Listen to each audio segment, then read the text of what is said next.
हम दुनिया के सबसे बड़े लोकतंत्र हैं, लेकिन क्या सच में लोकतंत्र जिंदा है?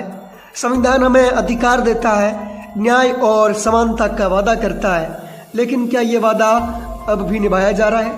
आज हम इसी पर चर्चा करेंगे। क्या भारतीय संविधान की आत्मा जिंदा है या फिर सिर्फ किताबों तक सीमित रह गई है? क्या आम जनता को न्याय मिल रहा है या सिर्फ रसूखदार लोगों का देश में राज चल रहा है? चलिए सच्चाई जानते हैं। मुद्दा एक है, क्या सच में कानून सबके लिए बराबर है? कि कानून की नज़र में सब समान है, लेकिन क्या कोई गरीब और कोई अमीर एक ही कानून के दायरे में आते हैं? अगर कोई गरीब अपराध करे तो तुरंत गिरफ्तार, मगर कोई रसूखदार अपराध करे तो जमानत और वीवीआईपी ट्रीटमेंट। किसानों के प्रदर्शन पर लाठीचार्ज होता है, लेकिन बड़े घोटाले करने वालों को राजनीतिक संरक्षण मिलता है। गरीब की झोपड़ी तोड़ दी जाती है, लेकिन बड़े नेताओं और उद्योगपतियों के अवैध बंगले वर्षों तक खड़े रहते हैं। तो क्या संविधान का समानता का अधिकार सिर्फ किताबों तक सीमित है? मुद्दा दो है, अभिव्यक्ति की आज़ादी, सच बोलने पर सजा क्यों? संविधान हमें बोलने की आज़ादी देता है, लेकिन क्या आज कोई सच बोल सकता है? पत्रकारों को धमकाया जाता है, झूठा केस लगाया जाता है, सोशल मीडिया पर सरकार की आलोचना कर दी तो जेल तक पहुंच सकते हैं। विरोध प्रदर्शन करना संवैधानिक अधिकार है, लेकिन विरोध करने वालों पर मुकदमे क्यों ठोके जाते हैं? अगर हमें अपनी बात कहने से डरना पड़े तो क्या यह आज़ादी सच में बची हुई है? मुद्दा तीन है, लोकतंत्र जनता की सरकार या कुछ लोगों का शासन।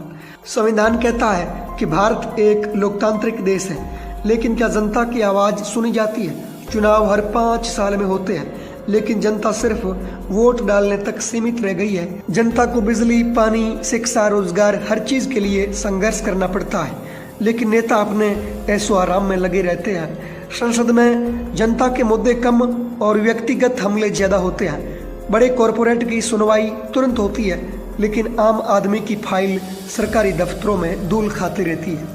अगर सरकार जनता से दूर हो गई है तो क्या लोकतंत्र की आत्मा जिंदा रह सकती है? मुद्दा 4 है, न्यायपालिका। संविधान हमें न्याय का भरोसा देता है, लेकिन क्या आज किसी को समय पर न्याय मिल रहा है? लाखों केस अदालतों में लटके पड़े हैं, लेकिन अमीरों के केस पर तुरंत सुनवाई हो जाती है। पीड़ित को न्याय पाने के लिए सालों तक लड़ना पड़ता है, जबकि ताकतवर लोगों को बेल तुरंत मिल जाती है। कुछ फैसले जनता के हक में आते हैं, लेकिन सरकार उन्हें लागू करने से बचती है। अगर न्याय भी रसूख और पैसे के आधार पर मिलने लगा तो फिर संविधान की आत्मा कहाँ बची? हम बात करें कि संविधान को बचाने के लिए हमें क्या करना होगा। हर नागरिक को संविधान की समझ होनी चाहिए। स्कूल और कॉलेजों में संवैधानिक शिक्षा को मजबूत किया जाए। न्यायपालिका को तेजी से काम करना होगा। न्याय जितना देर से मिलेगा उतना ही कमजोर होगा। हमें अभिव्यक्ति की स्वतंत्रता को बचाना होगा। सरकारों की आलोचना करने वालों को देशद्रोही मानना बंद करना होगा। सत्ता पर जनता का दबाव बनना चाहिए। सोशल मीडिया और जन आंदोलनों के जरिए नेताओं को जवाबदेह बनाना होगा। आम आदमी को सिस्टम से डरना बंद करना होगा। जब जनता अपने हक के लिए खड़ी होगी तभी संविधान की आत्मा बच पाएगी। संविधान किताबों में नहीं, जनता के हौसले में जिंदा रहता है। अगर आज हम चुप रहे तो आने वाले समय में संविधान सिर्फ एक दस्तावेज बनकर रह जाएगा। अब फैसला हमें करना है, क्या हम सिर्फ संविधान की दुहाई देते रहेंगे या फिर इसके लिए खड़े भी होंगे? आपकी क्या राय है? क्या भारत का संविधान आज भी जिंदा है या फिर धीरे धीरे दम तोड़ रहा है? कमेंट में बताइए और इस वीडियो को शेयर कीजिए ताकि हर भारतीय इस सच को समझ सके।